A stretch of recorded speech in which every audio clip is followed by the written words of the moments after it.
Kwa kwenye swala la kipaji unaweza ukachukulia mfano ni kama vile dhahabu inavyokutwa kwenye tope. Sawa, muda ule inakuwa haimfai mtu. Hata ukimpelekea sonara hana cha kuifanyia. Lakini inapitishwa kwenye mchakato. Itawekwa kwenye mercury sijui jichuje, itapitishwa kwenye moto ing'ae mpaka inapokuja kutoka ndio inaonekana kitu cha kutamanika, kitu cha kufaa kwa ajili ya matumizi. Lakini ukikuta kwenye hali yake ya kawaida huwezi kuitamani.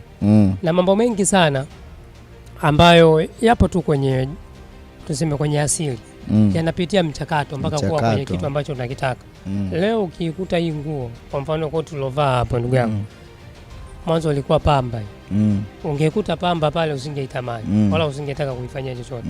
Lakini baada ya kupitishwa kwenye mchakato fulani ndio mpaka inakuja kugeuka kuwa nguo ambayo watu wanaitaka. Yaani unaiona dukani unasema naitaka. Ndio kipaji pia. Lazima kitapitia hatua ambazo ikifikia mwishoni ndio watu wanasema sasa okay, hiki kitu nakitaka.